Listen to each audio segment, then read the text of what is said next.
জুলাই আন্দোলন যা শেখ হাসিনার সরকারকে ক্ষমতাচ্যুত করেছে, তাকে জনগণের স্বতঃস্ফূর্ত আন্দোলন ছিল নাকি এর পেছনে ছিল একটি সুপরিকল্পিত বা মেটিকুলাস ডিজাইন?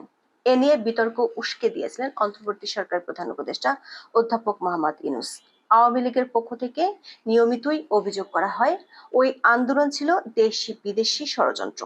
মার্কিন মূলকে বসে ডক্টর মোহাম্মদ ইউনূসের মন্তব্যের পর সরকারের পক্ষ থেকে বিষয়টি নিয়ে অনেক ধরনের ব্যাখ্যাও দেওয়া হয়েছিল।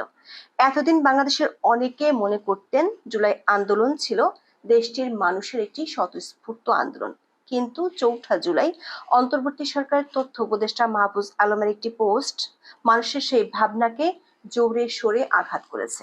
মাহফুজ আলম দাবি করেছেন জুলাই আন্দোলন ছিল পরিকল্পনা করে ১৯ জুলাইয়ের পর থেকে দেশের মানুষের আবেগকে পুঁজি করে তাদের আন্দোলনে নামানো হয়েছিল।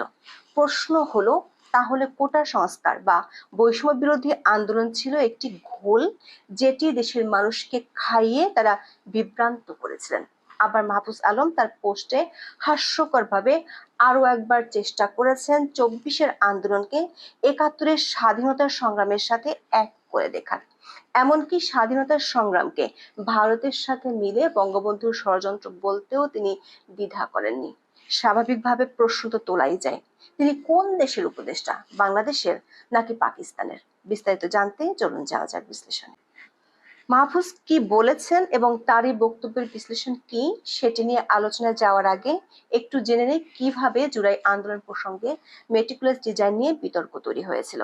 গত বছরের ২৪শে সেপ্টেম্বর ডক্টর ইউনূস নিউ ইয়র্কে মার্কিন সাবেক প্রেসিডেন্ট বিল ক্লিনটনের প্রতিষ্ঠান ক্লিনটন গ্লোবাল ইনিশিয়েটিভের একটি আয়োজনে অংশ নেন। সেখানে অধ্যাপক ইউনূস বর্তমান তথ্য উপদেষ্টা মাহফুজ আলমকে পরিচয় করিয়ে দিয়েছিলেন জুলাই আন্দোলনের মাস্টারমাইন্ড হিসেবে।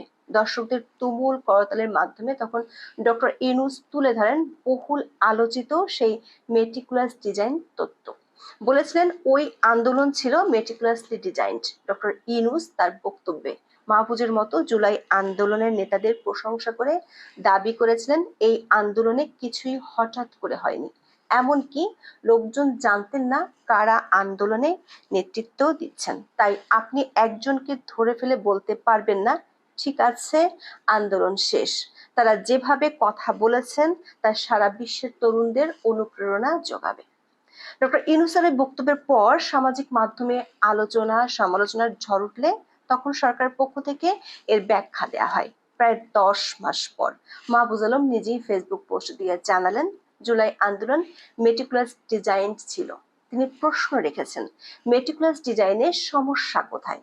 দর্শক, মাহফুজ আলমের ৩৬৩ শব্দের পোস্টটিতে যেমন আছে ধর্মের কল বাতাসে নড়ার গল্প, তেমনি আছে ইতিহাস বিকৃতির জলজ্যান্ত উদাহরণ। মাহফুজ আলমের পোস্টের সবচেয়ে ভয়ঙ্কর তথ্যটি হলো ১৯ জুলাই থেকে তারা দেশের মানুষকে ঘোল খাইয়েছিলেন। তিনি দাবি করেছেন জুলাই আন্দোলনের শুরুর দিকের প্রায় ১.৫ মাস মেটিকুলাস ডিজাইনে পরিচালনা করা হয়েছে। মাহফুজের দাবি সঠিক হলে দেখা যাচ্ছে জুলাই আন্দোলনের প্রথম নিহতের ঘটনাও ঘটেছে এই ডিজাইনের সময়সীমার মধ্যেই। মাহফুজ আলম তার পোস্টে জুলাই গণঅভ্যুত্থানকে দুটি অংশে ভাগ করেছেন। প্রথম অংশ ছিল ৫ জুন থেকে ১৮ জুলাই পর্যন্ত। তার মতে এই অংশে অভ্যুত্থানের প্রেক্ষাপট এবং নেতৃত্ব তৈরি করেছিল। তিনি এই অংশকে অবশ্যই মেটিকুলাসলি ডিজাইনড বলে অভিহিত করেছেন। দ্বিতীয় অংশ হলো ১৯ জুলাই থেকে ৫ আগস্ট পর্যন্ত। দর্শক, আমরা জানি জুলাই আন্দোলনের শুরুটা হয়েছিল কোটা সংস্কার আন্দোলন নামে। কোটা নিয়ে আদালতের রায়ের পরে এই আন্দোলন বেগবান হয়। জুলাইয়ের তৃতীয় সপ্তাহে আন্দোলনের গতি সুনির্দিষ্টভাবে সরকার পতনের আন্দোলনে পরিণত হয় রংপুরে আবু সাইদের হত্যার ঘটনাকে কেন্দ্র করে। বৈষম্য বিরোধী ছাত্র আন্দোলন চলার এক পর্যায়ে গত বছরের ১৬ জুলাই রংপুরে প্রাণ হারান বেগম রোকেয়া বিশ্ববিদ্যালয়ের শিক্ষার্থী আবু সাইদ।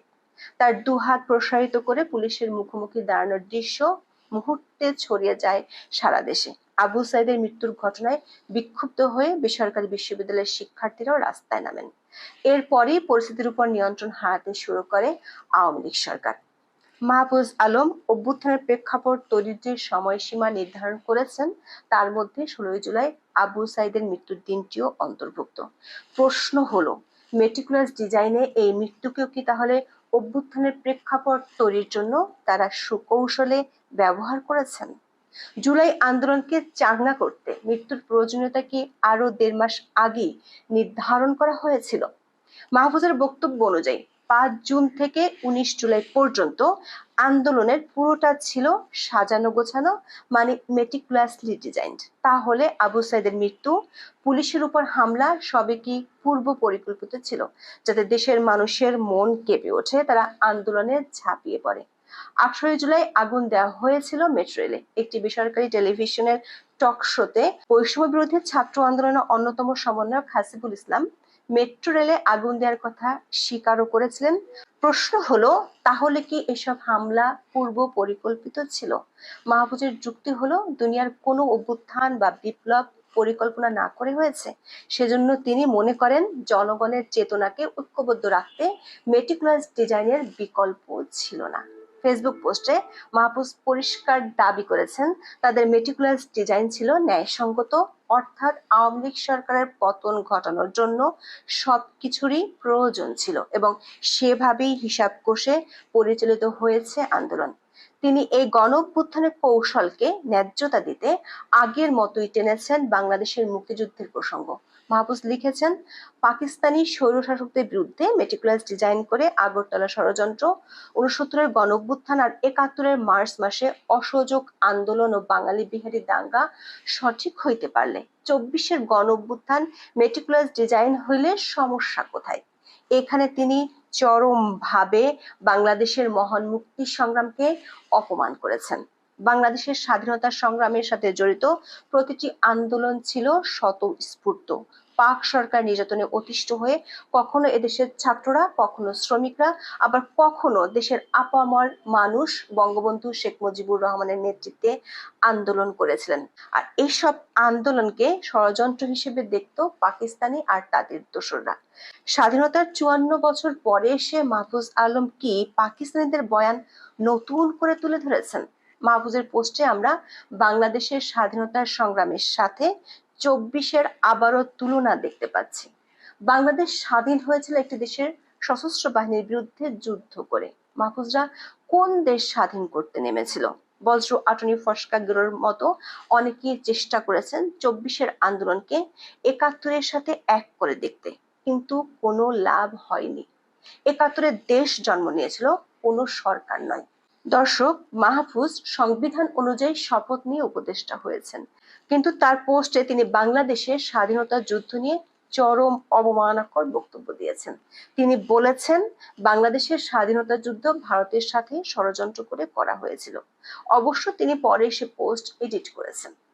আবার পাকিস্তান থেকে বাংলাদেশের স্বাধীনতার লড়াইয়ে বাংলাদেশ কখনো বাঙালি হত্যার মিশনে নামানোর মতো কৌশল নেওয়া হয়নি। বাংলাদেশ লড়াই করেছে পাকিস্তানের বিরুদ্ধে, কিন্তু মাহফুজের দাবি সঠিক হলে আওয়ামী লীগ সরকারের পতন ঘটাতে তাদের ডিজাইনে দেশের মানুষের প্রাণ ঝরানোর পরিকল্পনা যুক্ত ছিল। এমনকি নিজেদের পক্ষের মানুষ প্রাণ হারালে আন্দোলনে গতি পাবে, এমনটাই তারা মাথায় রেখেছিলেন। আর সেটি ঘটার মাত্র ৩ দিন পরে মাহফুজের ভাষায় শুরু হয় গণ অভ্যুত্থানের দ্বিতীয় বা চূড়ান্ত পর্ব। জুলাইয়ের মাস্টারমাইন্ড লিখেছেন, ১৯শে জুলাই থেকে ৫ আগস্ট পর্যন্ত সব স্তরের ছাত্র জনতা নেমে আসে রাস্তায় এবং আত্মদানে অভ্যুত্থান সফল হয়। নিজেদের রক্তাক্ত ডিজাইনের পক্ষে যুক্তি দিতে গিয়ে লিখেছেন, দুনিয়ার কোনো অভ্যুত্থান, বিপ্লব বা পরিকল্পনা না করে কি হয়েছে? তার এই বক্তব্যে পরিষ্কার, একটি পর্যায় পর্যন্ত তারা